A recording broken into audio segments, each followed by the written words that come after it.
এখন নন্দী ভিঙ্গি ছুটে এসে বাবা ভোলেনাথের পা দুটো জড়িয়ে ধরেছে। বাবা জিজ্ঞাসা করছে, কি রে তোরা দুজনে নি, তোদের মা কোথায়? নন্দী কেঁদে কেঁদে কথা বলতে পারছে না, বলছে বাবা মার কোনোদিন আসবে না বাবা, আমি কোনোদিন আসবে না। কেন? আপনার শ্বশুর মশাই আপনার নিন্দা করছিল, আর মা সহ্য করতে না পেরে আগুনে ঝাঁপ দিয়ে আত্মহত্যা করেছে। যেই বলেছে আত্মহত্যা করেছে, অমনি ভোলেনাথ উঠে দাঁড়িয়েছে। উঠে দাঁড়িয়ে নিজের বাঁ হাতটাকে, এই বাঁ হাতটা দিয়ে মাথা থেকে একটা জটা ছিঁড়েছে, আর জটাটা ছিঁড়ে মাটিতে আছাড় দিয়ে ফেলেছে। অমনি একজন অসুর সৃষ্টি হলেন। আর ওই অসুর বলে উঠলেন, বাবা আমাকে কেন সৃষ্টি করলেন? আমি কে? না তোমার নাম বীরভদ্র। বাবা আমার কাজ কি? না তোমার কাজ হচ্ছে ওই যে প্রজাপতি দক্ষ রাজা যে অহংকারের যজ্ঞ করছে, ওই যজ্ঞটাকে ধ্বংস করে দাও, পণ্ড করে দাও, ওই যজ্ঞটাকে ধ্বংস করে দাও।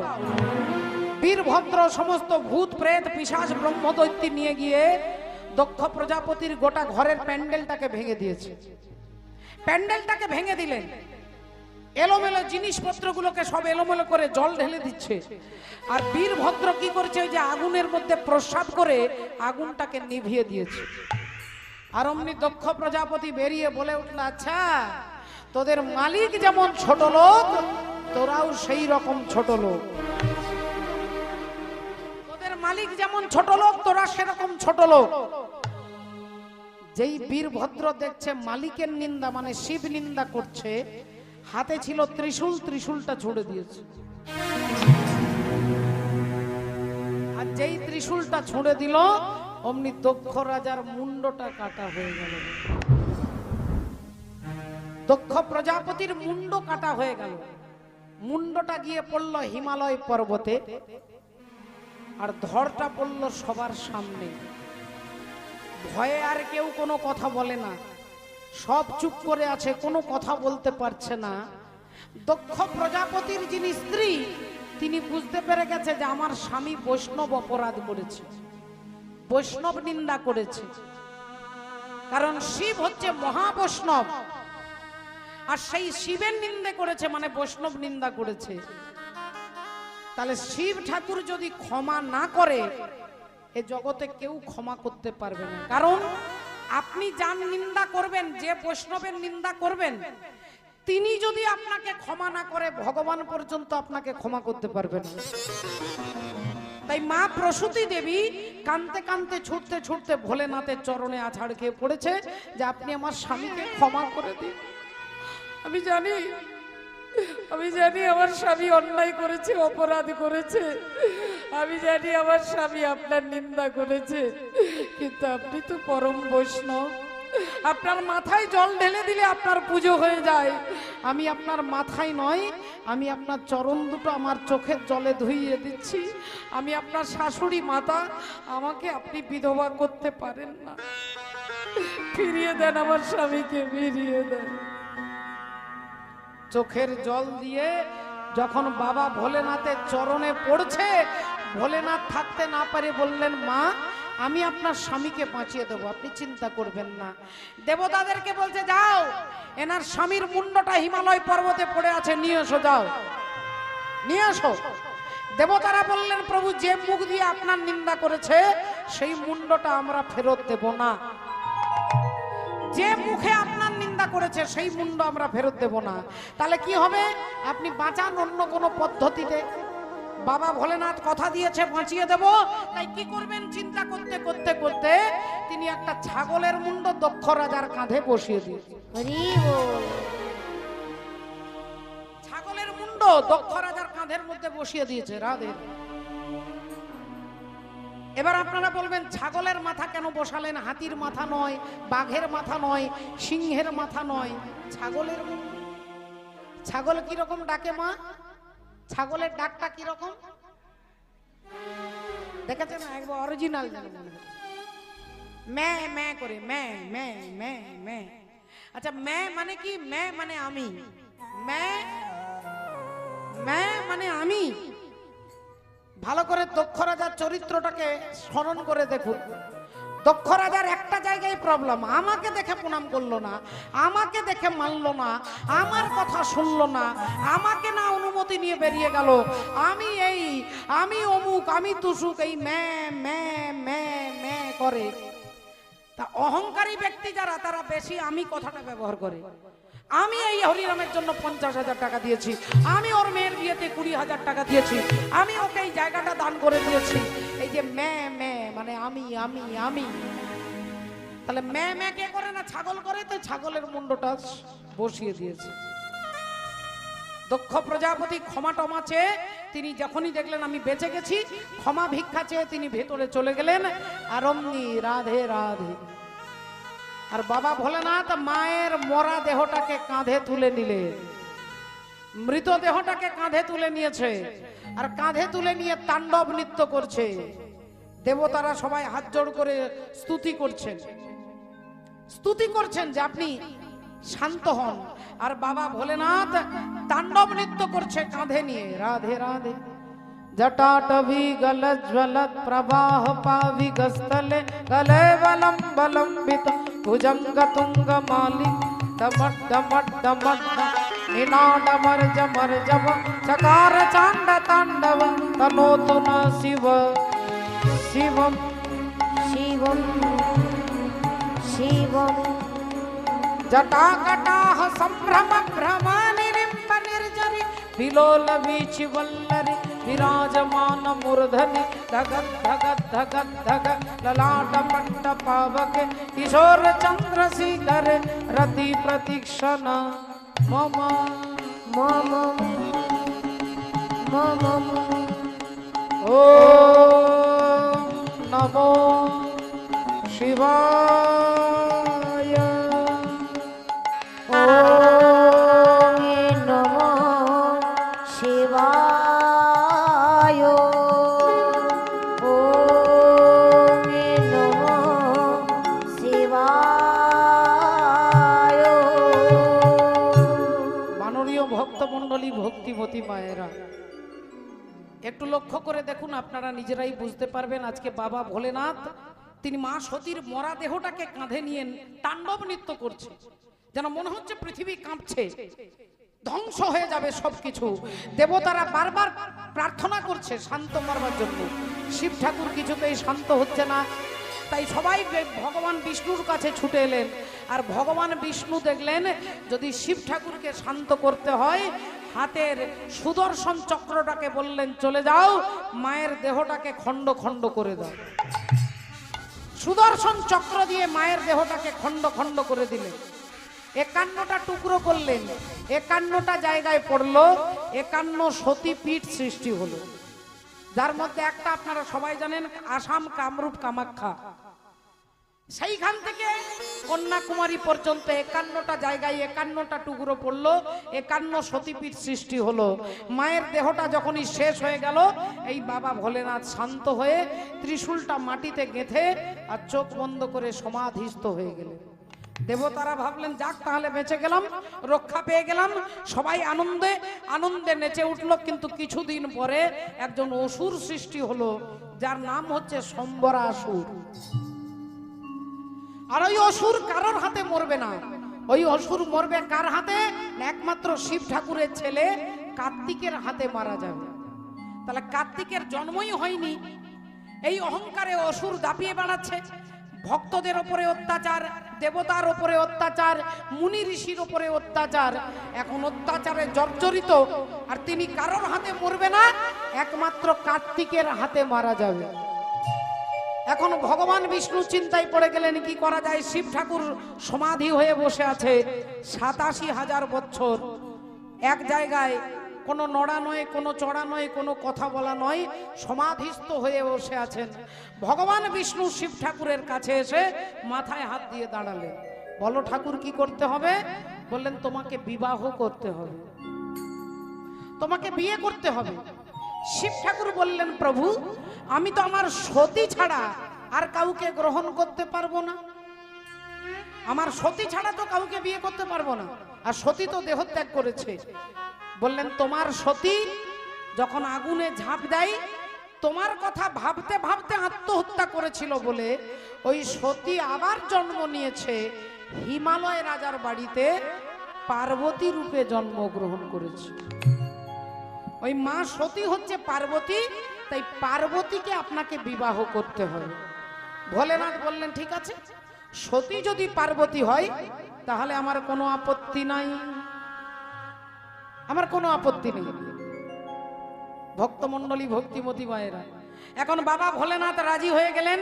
এইবার বাবা ভোলেনাথ তো রাজি হলে চলবে না, দেবতারা তো আনন্দে নাচছে, নেচে উঠেছে, কিন্তু যার মেয়ে হিমালয় রাজার মেয়ে পার্বতী, তাই হিমালয় রাজা বিয়ে না দিলে তো বিয়ে হবে না। এখনের বিয়ে আর তখনের বিয়ে পার্থক্য আছে মা। তখন বাবা মা বিয়ে না দিলে বিয়ে হতো না। এখন আপনার মেয়ের জন্য, বিয়ের জন্য আপনাকে চিন্তা করতে হবে না, লক্ষ টাকাও খরচা করতে হবে না, 10,000 টাকা খরচা করে একটা মোবাইল কিনে দিন, হরি বল রাধে রাধে, আপনাকে আর বিয়ে দিতে হবে। হরি বল রাধে রাধে। এই ভক্তমণ্ডলী, ভক্তিমতী মায়েরা, ঘটনা কি ঘটলো না, আজকে সমস্ত হরি বল ওই সতী পার্বতী রূপে জন্মগ্রহণ করেছে, ওই পার্বতীর সঙ্গে তোমাকে বিবাহের কথা বলছি। তা ভোলেনাথ বললেন সতী যদি পার্বতী হয় আমার কোনো আপত্তি নেই, তাহলে আমার বিয়েতে আমি রাজি আছি। ভোলেনাথ রাজি হয়ে গেছে, কিন্তু হিমালয় রাজাকে রাজি করতে হবে। এখন সবাই মিলে ধরলেন কাকে না, দেবর্ষি নারদকে, যে হিমালয় রাজাকে রাজি করার দায়িত্ব আপনার। এইবার নারদ মুনি ছুটতে ছুটতে যাচ্ছে, বলো রাধা রানী কি জয়। ভক্তিমতী মায়েরা, এখন একজন ভদ্রলোক ছিলেন একটা গ্রামে, কোটি কোটি টাকার মালিক, কোটি টাকার মালিক, কিন্তু জীবনে কোনোদিন কীর্তন শোনে না, কখনো হরিনামে কখনো চাঁদা দেয় না, কখনো ভগবানের নাম শুনতে ভালোবাসে না। এখন কি হয়েছে, তার স্ত্রী তাকে বলছে, বলি হ্যাঁ গো, বলি তুমি তো দূরে দূরে কোথাও শুনতে যাও না, তা পাড়াতেই কীর্তন হচ্ছে, একটু কীর্তন শুনতে যেতে পারো না? দুটো ভালো কথা তো কানে যাবে।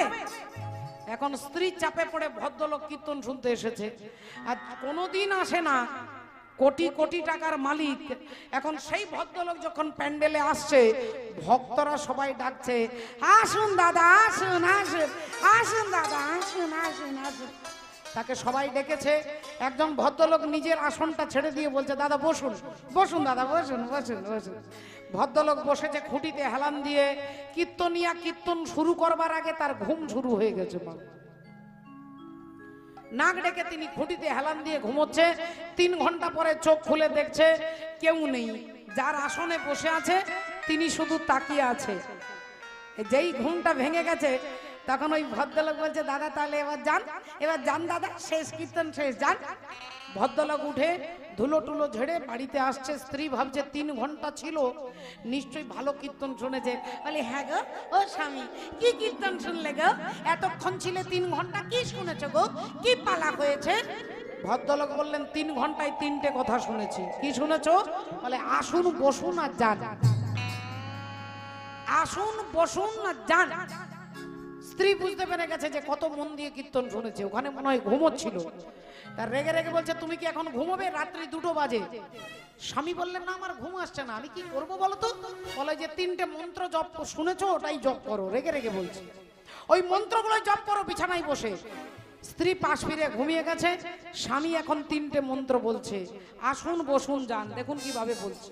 এখন বিছানায় বসে বলছে, আর এদিকে 6টা চোর রাত্রি 2:30টার সময় পাঁচিল ডিঙে, দরজা ভেঙে, কাঁচের জানালা ভেঙে ভেতরে আসছে পা টিপে টিপে। 6 জন চোর আসছে, আর ইনি মন্ত্র বলছে ঘরে বসে, আসুন। চোরেরা ভাবছে আমাদেরকে ডাকছে, সর্বনাশ। তা ওস্তাদজি এ তো আমাদের ডাকছে, কি কি কি কি কি করব? বললেন, এক কাজ কর, যেভাবে ঢুকেছিলিস সেইভাবে পালিয়ে চল, আজকে হবে না। ওইভাবে পালিয়ে চল পিছন ফিরে। পা টিপে টিপে পিছিয়ে যাচ্ছে, ইনি মন্ত্র বলছে, বসুন বসুন বস বস। এরা ভাবছে সর্বনাশ, আমাদেরকে চিনতে পেরে গেছে, বসতে বলছি। একজন বলল, যা টাকা পয়সা চুরি করেছি সবার পায়ের কাছে রেখে দিয়ে পালা, নইলে থানায় ফোন করবে।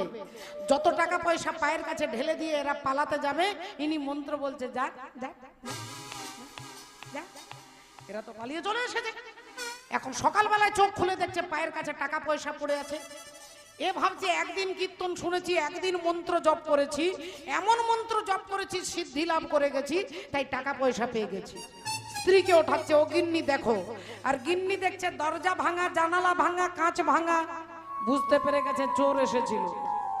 গিন্নি তখন বলছে, স্বামী, 3টে মিথ্যে মন্ত্র জপ করে তোমার আশেপাশের চোর যেমন তোমার কাছে আত্মনিবেদন করেছে, যেদিন কীর্তনের মূল মন্ত্রটা বুঝে নিয়ে সেই মন্ত্রটা জপ করতে পারবে, তোমার ভেতরে যে 6টা চোর আছে, কাম, ক্রোধ, লোভ, মোহ, মদ, মাৎসর্য, এরা তোমার কাছে আত্মনিবেদন করবে। হরি বল, বলো রাধা রানী কি জয়। এ মনে বাবলা গাছের কষ লেগেছে, ও গুরু ধুয়ে দাও জ্ঞান সাবানে, গুরু আমার মনের ময়লা যাবে কেমনে।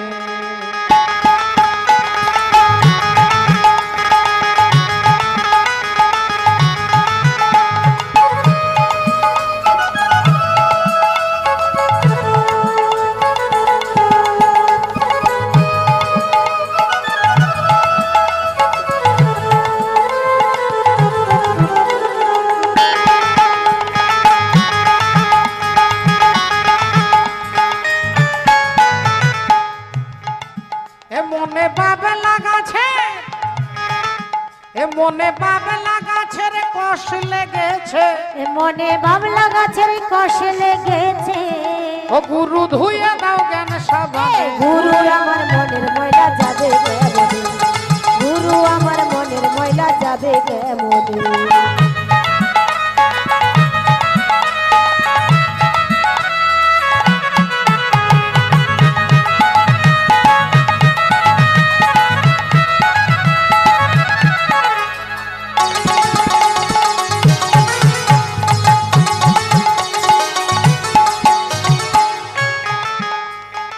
বলছে মা দেখুন, যদি অন্য ময়লা হয়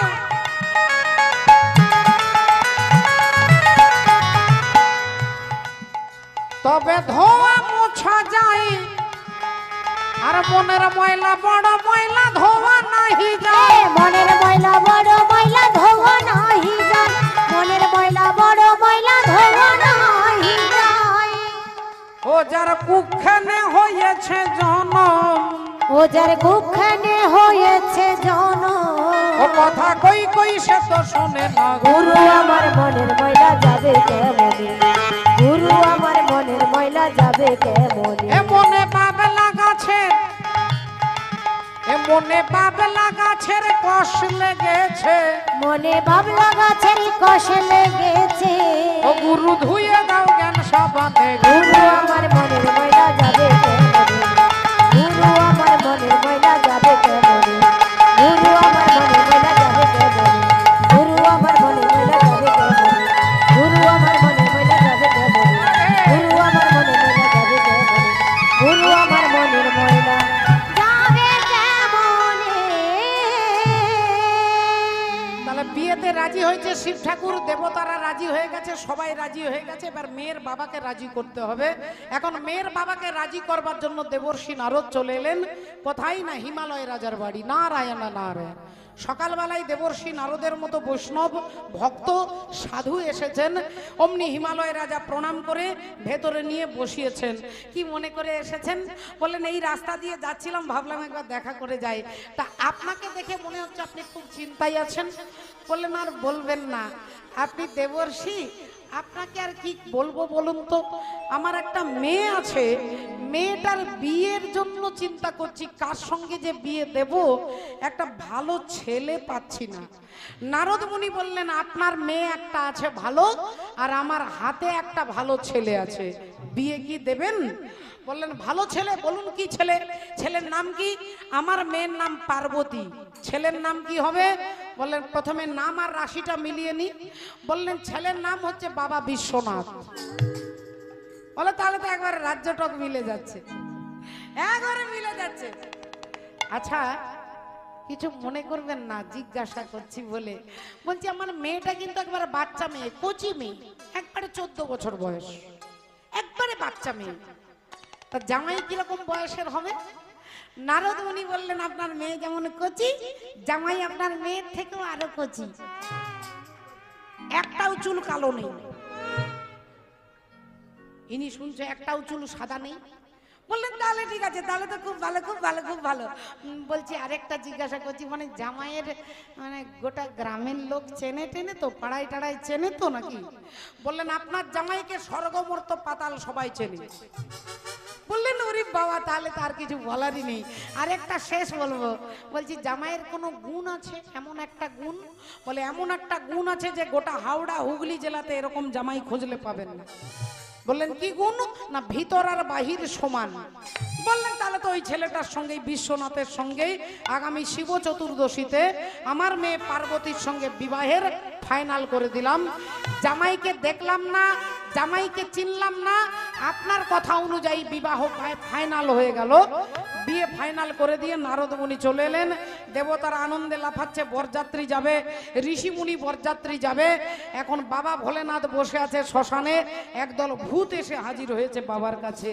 বাবাকে এসে বলছে বাবা গো, ও বাবা, নাকে নাকে কথা বলে মায়েরা বুঝতে পারছেন। ও বাবা, আমরা কোনোদিন বিয়ে বাড়ি যাইনি মামা, তোমার বিয়েতে আমরা বরযাত্রী যাব না? বাবা বললেন হ্যাঁ রে, তোরা কি বরযাত্রী যাবি? আরে ওটা তো আমাদের বিয়ে হবে, দেবতারা মুনি ঋষি যাবে, তোরা কি যাবি?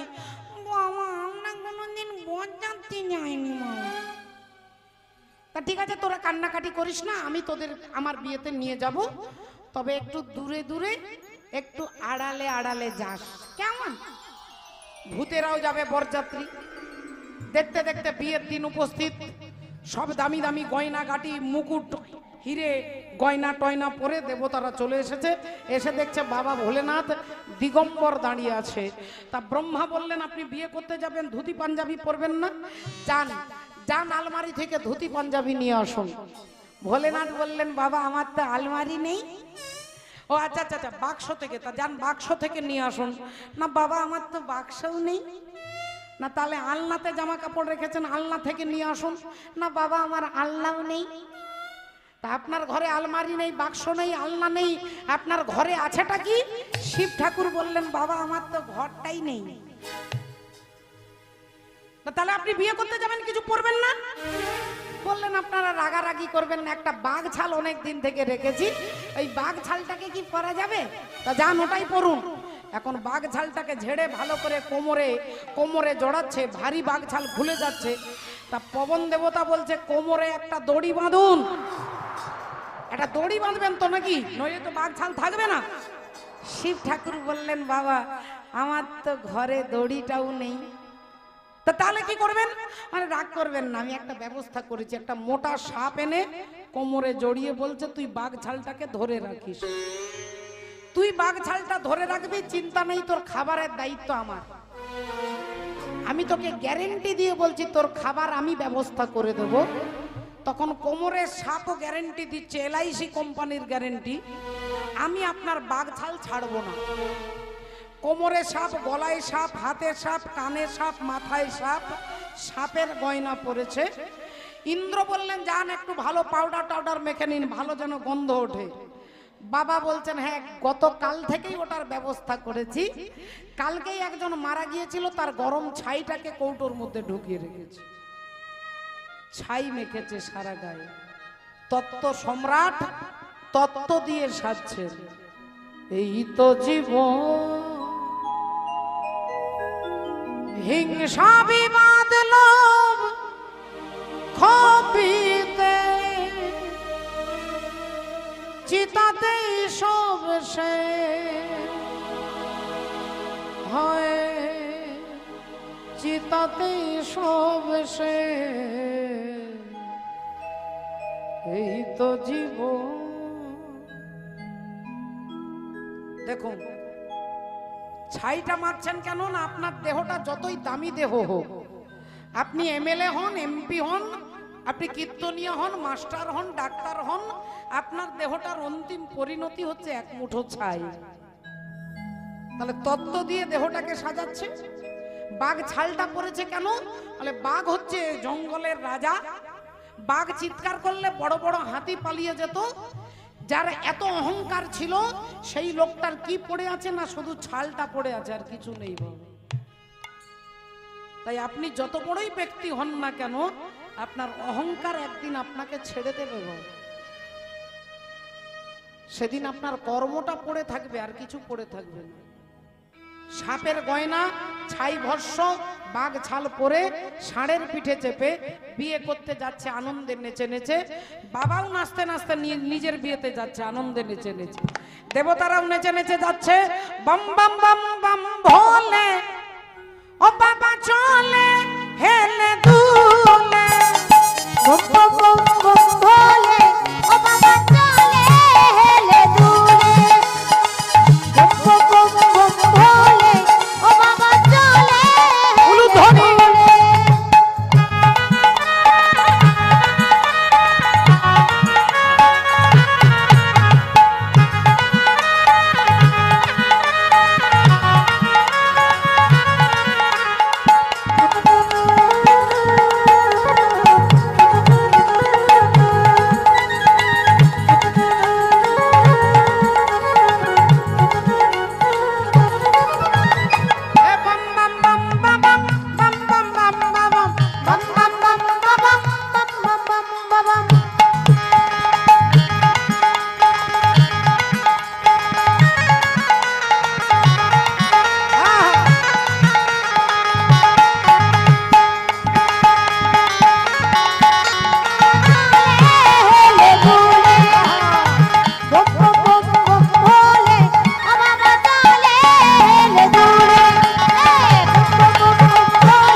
ভক্তিমতী মায়েরা একটু রাধে রাধে লক্ষ্য করে দেখুন।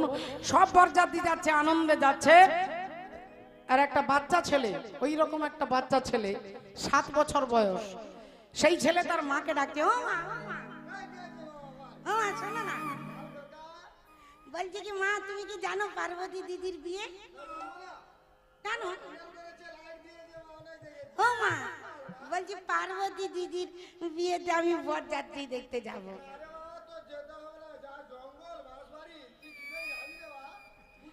ও মা, আমি তো বরযাত্রী দেখতে যাব। ও মা, তুমি দরজাটা খুলে দাও না। হ্যাঁ, আমি তো বলছি তুমি দরজাটা খুলে দাও না। আমি যাবো বলছি, যাবো, আমি যাবো বলছি। মা দরজাটা খুলে দিয়ে বলছে, তাড়াতাড়ি আসবি, দেরি করিস না খোকা, রাত্রিবেলা হয়ে গেছে। ছেলে বলল 1 ঘন্টা লাগবে। ছেলে ছুটে বেরিয়েছে বরযাত্রী দেখতে। সব যাত্রী পেরিয়ে গেছে, ভূতেদের লাইনটা বাকি আছে বাবা। ভূতেরা আসছে, কারো 20টা মাথা, কারো 10টা মাথা, কারো একটাও মাথা নেই, কারো 100টা হাত, কারো 20টা পা, কারো একটা পা, কে ফুটবলের মতো গড়াচ্ছে। পেতনি, ডাকিনী, শাকিনী, পিশাচ, ব্রহ্মদৈত্যী সব বরযাত্রী যাচ্ছে। ছেলে যেভাবে গিয়েছিল সেইভাবে ছুটে ঘর। মা বলল, কি রে বললি 1 ঘন্টা দেরি হবে, গেলি আর এলি? ছেলে বলল, তো ঠাকুর দাদার কপাল ভালো, তোর সঙ্গে আমার দেখা হলো। হ্যাঁ দেখেছি মা। হ্যাঁ, বলতে পারবো না, বলতে পারবো না, বলতে পারবো, আমি বলতে পারবো না, বলছি তো, বলবো। আরে বাপ রে বাপ, अरे बड़े बड़े भूत प्रेत, बड़े बड़े सांप। बाप रे बाप, बड़े बड़े भूत प्रेत, बड़े बड़े सांप। बाप रे बाप, बड़े बड़े भूत प्रेत, बड़े बड़े सांप। अरे कोई अनके हाथ है, अनके नहीं, कोई अनके हाथ है, कोई अनके नहीं।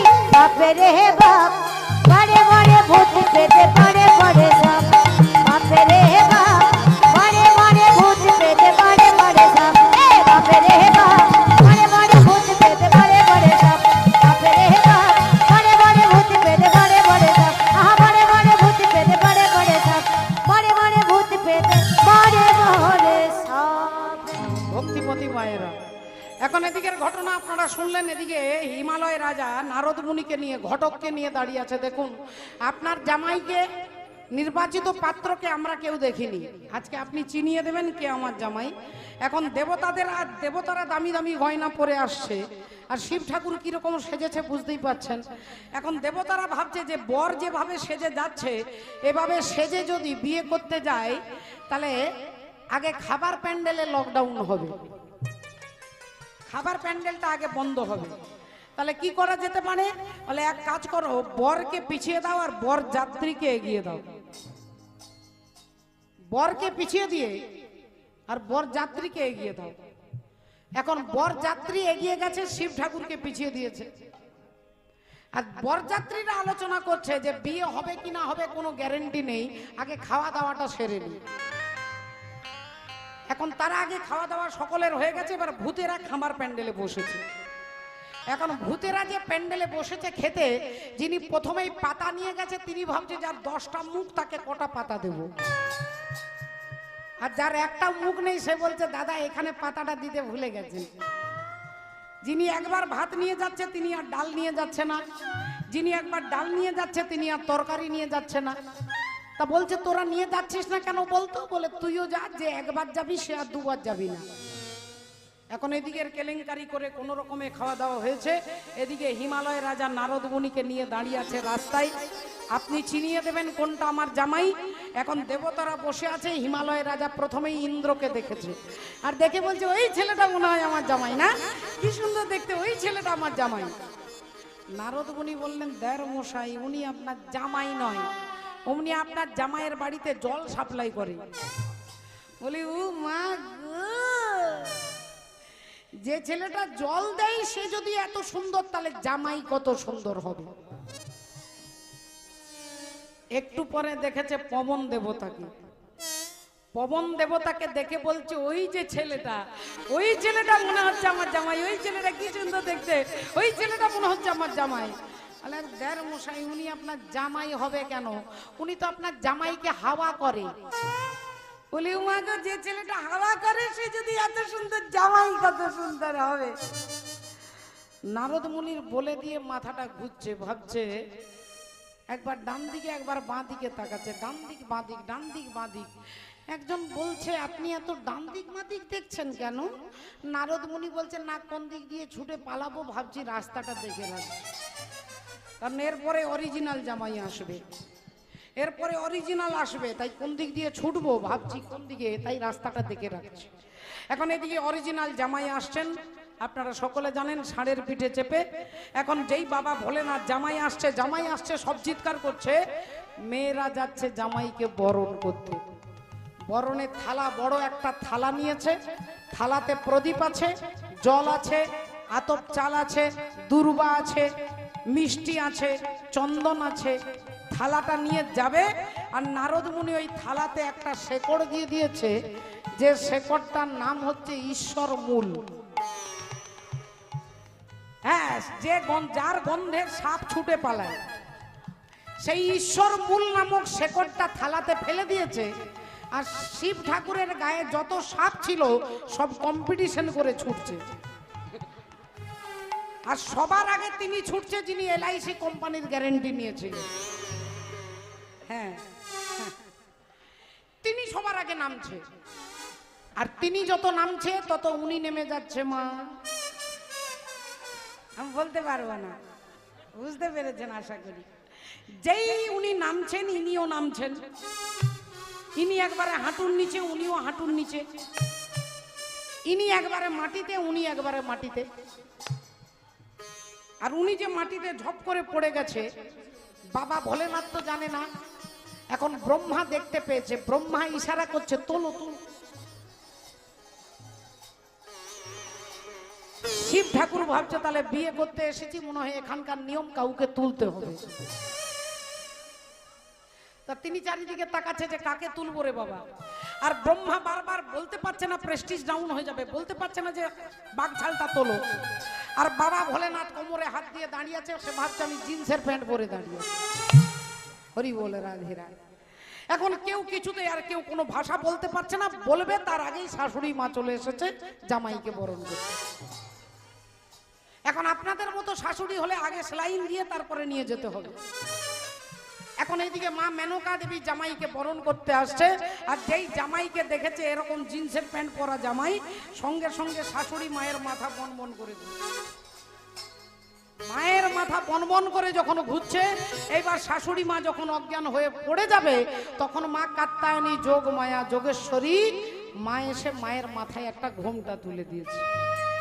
আর যেই ঘোমটাটা তুলে দিয়েছে, লম্বা করে একটা ঘোমটা, আমাদের বাংলার প্রবাদ বাক্যে রয়েছে, বাংলার কথা অনুযায়ী রাধে রাধে, শাস্ত্রীয় কোনো প্রমাণ নেই, তবে বাংলায় সেই তখন থেকে বলা হয়, তখন থেকে শাশুড়ি জামাইকে দেখলে মাথায় ঘোমটা দেয়।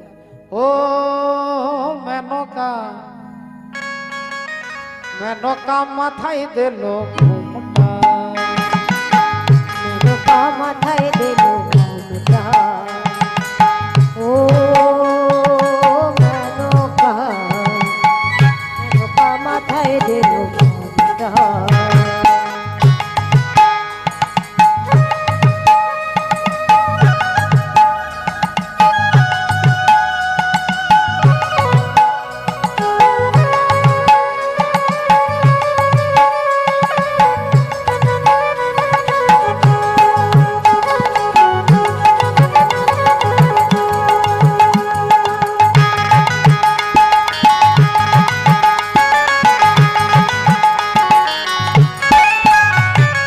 তৈরি করে সোনার পুতুলি,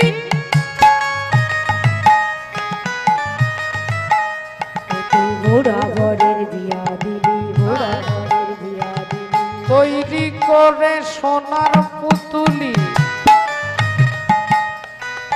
বুড়া পরে বিয়া আহা বুড়া বরের বিয়া দিবি। যে যেতে যেতে মাথা নড়ে বাতাসে তার গা টলে, মেনকা তোর জামাইয়ের দেখি হাতির গলার ঘন্টা, ঘন্টা রে ঘন্টা রে ঘন্টা, মেনকা মাথায় দিল ঘোমটা, মেনকা মাথায় দিল ঘোমটা, ও মেনকা, মেনকা মাথায় দিল মেনকা মাথায় দিল ঘোমটা, মেনকা মাথায় দিল ঘোমটা, মেনকা মাথায় দিল ঘোমটা, মেনকা মাথায় দিল ঘোমটা। হিমালয় রাজা রাধে রাধে জামাইকে দেখেছে, মা মেনকা দেবী দেখেছে। এবার হিমালয় রাজা বলছে যে আজকে সবার আগে 12টা বাজবে, ঘটকের 12টা বাজবে, ঘটককে ডেকে নিয়ে দেবর্ষি নারদকে ডেকে নিয়ে যাই দাঁড় করিয়েছি। হিমালয় রাজা বলছে, আপনি আমার মেয়ের জীবনটাকে তছনছ করে দিতে চেয়েছেন? এরকম একটা বুড়ো জামাই আমার মেয়ের জন্য আপনি খুঁজেছেন? বললেন, আমি তো আপনাকে প্রথম দিন বলেছিলাম একটা চুল কালো নেই। আমি তো মিথ্যে কথা বলিনি। আপনি মিথ্যে বলেননি? আপনি বলেননি যে এনাকে নাকি স্বর্গমর্ত পাতাল চেনে? বলে হ্যাঁ, এনার নামই হচ্ছে ত্রিপুরারি। ত্রিপুরারি, স্বর্গমর্ত পাতাল বিখ্যাত বাবা ভোলেনাথ। আপনি মিথ্যে বলেননি? আপনি বলেননি যে এই জামাইয়ের এমন একটা গুণ আছে, হাওড়া হুগলি জেলাতে জামাই খুঁজে পাওয়া যাবে না? বলেছিলেন ভিতর আর বাহির সমান। নারদ মুনি বললেন, এনার দিকে তাকিয়ে দেখুন, এনার ভেতরেও কাপড় নেই, বাইরেও কাপড় নেই, না আছে ভেতরে কাপড়, না আছে বাইরে কাপড়। তাহলে আমি আপনাকে মিথ্যে কথা বলিনি। বললেন, আপনি কি বলেছেন না বলেছেন আমার জানার দরকার নেই, এই ছেলের সঙ্গে আমি আমার মেয়ের বিয়ে দেব না। বিয়ে ক্যান্সেল, বিয়ে হবে না, হবে না, বিয়ে হবে না, বিয়ে হবে না। হুলুস থুলুস কাণ্ড, দেবতারা ভাবছে আমরা জানি এরকম কিছু একটা হবে, যাক আগেই খাওয়া দাওয়া হয়ে গেছে, আর কোনো ঝামেলা নেই, বিয়ে হতেও পারে নাও হতে পারে, তা কি করা যাবে? বিয়ে দেবে না বলছে মেয়ের বাবা মা, একটা হুলুস থুলুস কাণ্ড। এর মধ্যে মা পার্বতী ঘরের ভেতরে শুনতে পেয়ে গেছে, তাই দরজা জানালা বন্ধ করে এবার মনে মনে বলছে, ফোনে নয় বাবা, মনে ভোলেনাথকে বলছেন, হে ভোলেনাথ, তোমার যে রূপ সেটা আমার বাবা মা দেখতে পাচ্ছে না, আর যেটা দেখছে সেটা তোমার রূপ নয়। তোমার যে দিব্য রূপ, শিব ঠাকুর দেখতে কেমন, তার রূপের বর্ণনা প্রসঙ্গে তার প্রণাম মন্ত্রে বলছে, কর্পূর গৌরম করুণাবতারম সংসার সারম ভুজগেন্দ্রহারম সদা বসন্তম হৃদয়ার বৃন্দে भवम भवानी सहितं नमामि।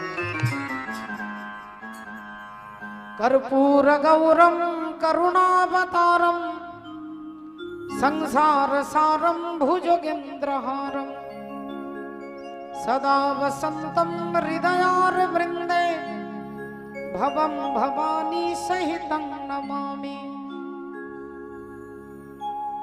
कर्पूरेर मतो सुंदर सादा করুণার অবতার আর এই অপূর্ব সুন্দর রূপ, সেই রূপ তুমি আমার বাবা মাকে দেখাও, আমার বাবা মা তোমাকে দেখতে পাচ্ছে না। তখন বাবা ভোলেনাথ দিব্য রূপ ধারণ করে দাঁড়ালেন, অপূর্ব সুন্দর রূপ নিয়ে দাঁড়ালেন। হিমালয় রাজা মা মেনকা দেবী দেখে অবাক হয়ে গেলেন, এত সুন্দর দেখতে, এত সুন্দর। আহা, এই তখন মা পার্বতী বাবার গলায় মালাটা পরিয়ে দেবে। মালা গাথা শেষ না হতে তুমি এলে ঘরে।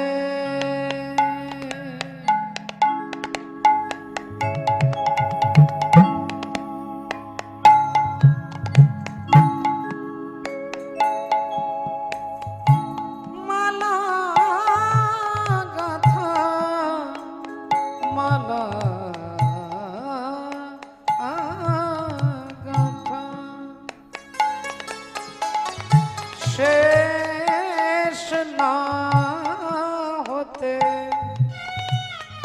তুমি এলে ঘরে। শূন্য হাতে তোমায় বড় আমি শূন্য হাতে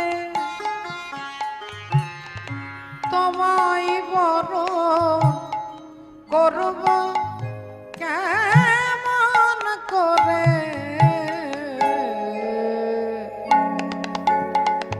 তুমি এলে ঘরে।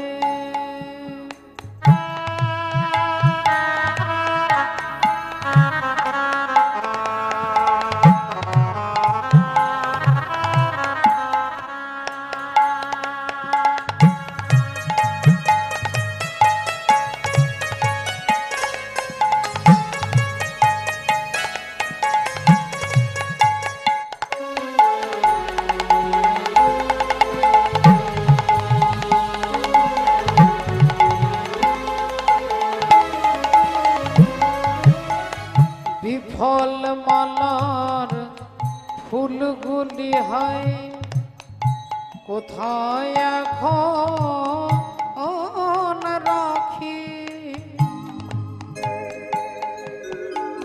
ক্ষণিক দাঁড়াও ওই কুসুমে চরণ দুটি ঢাকি।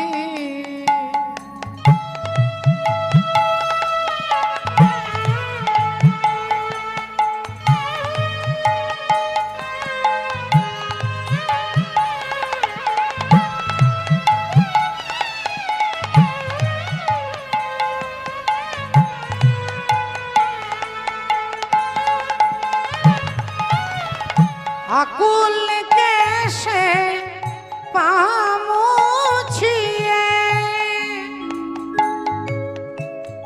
আমি করব বাতাস আঁচল দিয়ে। আমার নয়ন হবে আরতি দিয়ে, নয়ন হবে আরতি দিয়ে তোমার পূজার তরে। তুমি এলে ঘরে। মালা গাথা শেষ না হতে তুমি এলে, তুমি এলে, তুমি